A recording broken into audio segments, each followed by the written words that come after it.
Constable लगाइए। बिहार की सरकार, एनडीए की सरकार, माननीय नीतीश कुमार जी के नेतृत्व वाली सरकार ने 35% बेटियों को नौकरी देने का काम पुलिस के अंदर किया है। आप उनको बिठाकर क्यों रखे हुए हैं? आप पर्दानशी के साथ उनको भी सुरक्षा दीजिए। 95 नंबर बूथ पर हमारे यहाँ पर्दानशी के साथ धक्का मुक्की कर दिया वहाँ का कुछ मुस्लिम युवक, मुझे कहने में गुरेज नहीं है। और पर्दानशी के ऊपर दबाव डाल करके कि आप बुर्का नहीं उठाएंगी, आप जो है उनको नहीं पहचान करेंगी, वो सीधा आएंगी और सीधा मतदान करेंगी।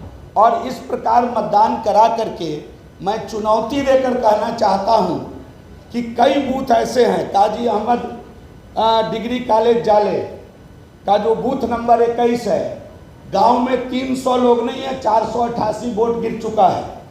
महोदय, मुझे बताते हुए दुख हो रहा है कि मध्य विद्यालय जाले पश्चिम भाग एक्चुअल वोट हो जाए तो गांव में 300 लोग नहीं है, 576 मत गिर चुका है।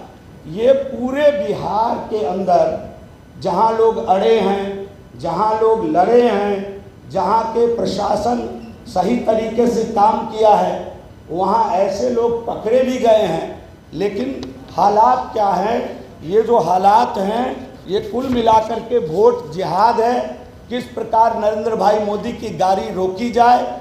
जब ये पब्लिक का दिल जीतकर चुनाव नहीं जीत सकते हैं तो फर्जी तरीके से किराए पे महिलाओं को लाना, इधर उधर से बुला कर लाना। मुझे आश्चर्य तो तब हुआ कि 18-19 बरस की बेटियों को दूसरे को जिताने के लिए लोग लाइन में लगा दिए और वो पकड़ी भी गई, थाने में भी गई।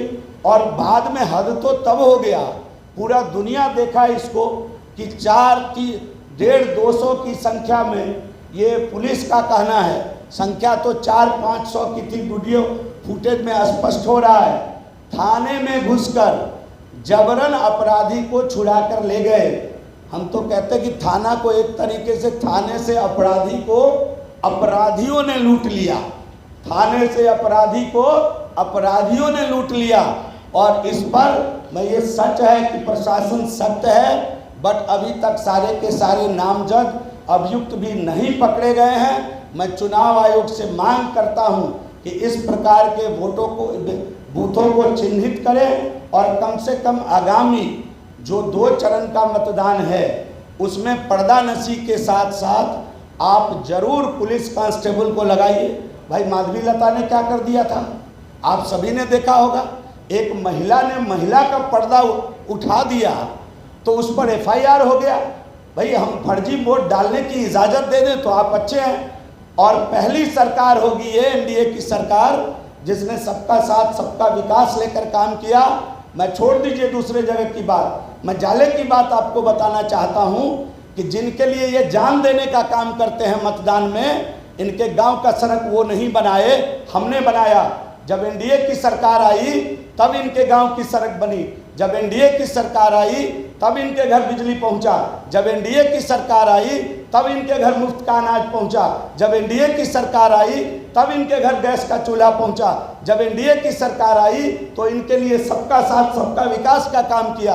एक एक सुविधा आपके घर हमने पहुंचाया। लेकिन जब वोट आए तो आप वोट जिहाद करिए। हम किस प्रकार हारे, आप इस प्रकार की व्यवस्था करिए। लोकतंत्र का हत्या हो रहा है। और मैं चुनाव आयोग को चुनौती देना शब्द चुनाव आयोग के लिए ठीक नहीं होगा, लेकिन मैं आगाह भी करना चाहता हूं और स्पष्ट शब्दों में बताना चाहता हूं कि आगे के 2 चरण में अगर आपने संज्ञान नहीं लिया, अगर आप पर्दानशी के साथ, अगर आपने कांस्टेबल नहीं लगाया पर्दा हटाने के लिए, तो इसका मतलब है कि बोगस वोटिंग में कहीं ना कहीं आपके द्वारा, आपके सिस्टम के द्वारा, आपके तंत्र के द्वारा सहयोग किया जा रहा है। महोदय, मेरे जान पर खतरा हो गया 85 नंबर बूथ पर, जहां से लोग पकड़े गए हैं।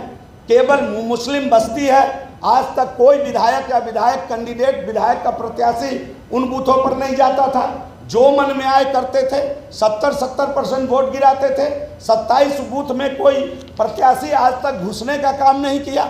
54 बूथ ऐसा है जाले का जहां हिंदू अल्पसंख्यक है, 9 बजते बजते उनको वहां से भगा दिया जाता है। और इस प्रकार आप मतदान करा रहे हैं, आप दावा कर रहे हैं कि हम स्वच्छ मतदान करा रहे हैं। आपको अध्ययन करना चाहिए और इस पर कहीं ना कहीं आपकी क्रिया और प्रतिक्रिया आनी चाहिए। अभी तक 24 नामजद क्यों घूम रहे हैं, इसकी चिंता आपको करनी चाहिए। और सबका साथ सबका विकास करने वाले लोग के प्रति हम तो आम आवाम को बोलते हैं कि आपको न्यायपूर्वक मतदान करना चाहिए।